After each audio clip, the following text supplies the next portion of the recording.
Apex Legends devs talk about Titanfall, and another study calls out loot boxes. All that and more. My name's Ethos, and these are your top 5 stories for this week's Free-to-Play Weekly.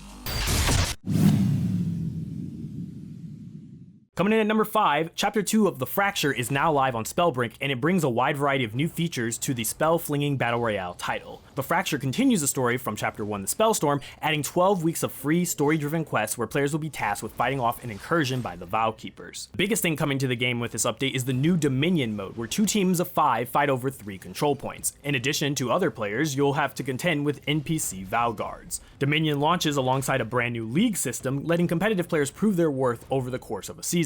Climbing the ranks will earn you new exclusive badges and other cosmetic rewards. You can read all about the changes in detail in the patch notes found on the official Spellbreak Reddit. And coming in at number 4, while I'm still highly skeptical that yet another study has come out that says yes, loot boxes are effectively gambling, but I doubt we'll see any change about how the needle will move, and anything will actually change besides generating a few headlines and heated comments, which will probably happen in this video. But of course, we're back again because, confirmation bias. But it looks like now we have researchers at the universities of Plymouth and Wolverhampton in the UK who were commissioned by the Gamble Aware charity, making a bold claim that loot boxes are structurally and psychologically akin to gambling. The study covers the ground tread by studies of the past, as well as touching on governmental actions. Overall, though, it covers little new that hasn't been already said before, such as small number of players, 5% according to the study, account for a large percentage of a game's revenue, and that younger gamers, particularly males, are more likely to develop bad spending habits surrounding loot boxes than an older audience. Now, the study does get one significant point right, saying that in the rapid evolving world of video gaming, legislation against loot boxes is liable to be quickly rendered anachronistic. In other words, if you ban loot boxes outright, game companies will figure out another way to extract ludicrous amounts of money from a small percentage of its players. Thus, any regulation must be agile and must include long-term mitigation of risk from the potential dangers of a broad range of psychological nudges. In the end, it makes the usual recommendations: precise descriptions of loot boxes versus gambling, game labeling, odd disclosures, spending limits, and the use of real-world currency, and so forth. Whether any of this will be actually taken seriously is anyone's guess. Coming in at number 3, since the introduction of Trial of Osiris for Destiny 2, Bungie has received plenty of player feedback regarding the Origin-specific perk for trial weapons known as Clarity. The perk kicks in when things aren't going so well and provides players with additional aim assist, handling, and reload stats, as well as reducing recoil and spread.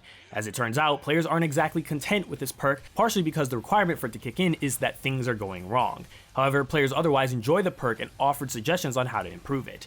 This included trying it and related perks Bottomless Grief to Trials and Nightfall weapons, or to have only adept versions. The devs think it's a cool idea, but there are specific problems with doing it, mostly involving perk stacking and power creep. Instead, they've decided to take other changes that only affect brand new drops. In Season 14, both weapons will have these following changes. For all your Nightfall weapons, Bottomless Grief grants a permanently active plus 30 to the magazine, and this perk will also fix alternate perks in the left column on adept drops of Nightfall weapons, i.e. you can switch between them and a randomly rolled perk in your inspection screen. And for the trial weapons, Clarity grants a permanently active plus 20 to both reloading and handling. Clarity is now also a fixed alternative perk in the right column on adept drops of trial weapons, meaning again that you can switch them between that or a randomly rolled perk in the inspection screen. In additional news, Bungie's also changing gear acquisition. With the Season 14 update, 801 will be the vendor to go to when you're looking for armor-focused items and upgrades. This includes daily random armor mods from the general armor slot groups. Since 801 is now in control of these items, Banshee44 will no longer sell them, although he will retain the rest of his inventory.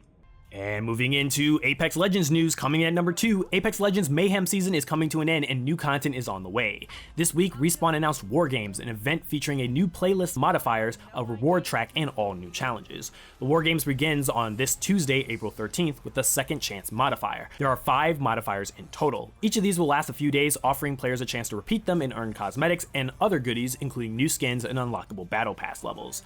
The full list of modifiers are as they follow. First off is Second Chance, which grants each legend 1 free respawn per match. Once a legend is killed, a respawn token is consumed to rise again from the player's current location, retaining all their weapons and gear. Number 2, Ultra Zones. Get ready for multiple hot zones in a single map, and for more epic loot and gold items. Each hot zone is enveloped in a flashpoint and enormous glowing bubbles that replenish HP and shields when you stand in them. In this mode, consumable items are still available as normal throughout the loot pool. Number 3, Auto Banners. Lets players automatically retrieve their squad mate's banner's card, so you don't need to loot their death box in order to receive that banner. You'll immediately grab it the moment they go down. Number 4, killing time. It speeds up the matches as legends fall, so during a round, whenever any player dies, the round time will be reduced, meaning that the circle will get closer and closer and closer faster as people start to die. And finally, number 5, armor regen. Armor regen will regenerate over a rate of 12 points per second in this final mode. Whenever players take damage, their armor will begin to regenerate after an 8-second delay. This delay is doubled to 16 seconds if the player's armor gets cracked. And finally, coming in at number 1, your Apex meets Titanfall news that everyone's hoping for. Twitch streaming channel Brown Girl Gamer Code snatched a panel with some of the developers of Apex Legends as part of their Apex Academy program. During the stream, the people responsible for making the game let loose a few details about the future of Apex that are sure to make some fans of its parent game very happy. Next season, Season 9, you're actually going to see a lot of Titanfall content coming back to the game in one way or another, said game director Chad Grenier. I've told some people before, hang on to Season 9 because there's going to be a lot of really cool stuff there. When Apex Legends launched, it was billed as being set after the events of Titanfall 2, and senior writer Ashley Reed said that during the stream, they're trying to integrate Titanfall into that because Titanfall is very much a part of this universe.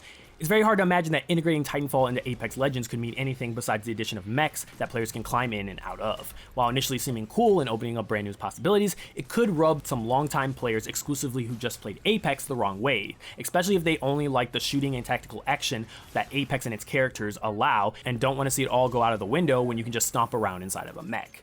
But of course, Titanfall fans have been begging for this forever, including myself, so I will see it as a welcome addition. We'll all have to just wait until early May when Season 9 is expected to go live, or a little bit sooner if the devs open up about their plans beforehand, which it seems like they're willing to do.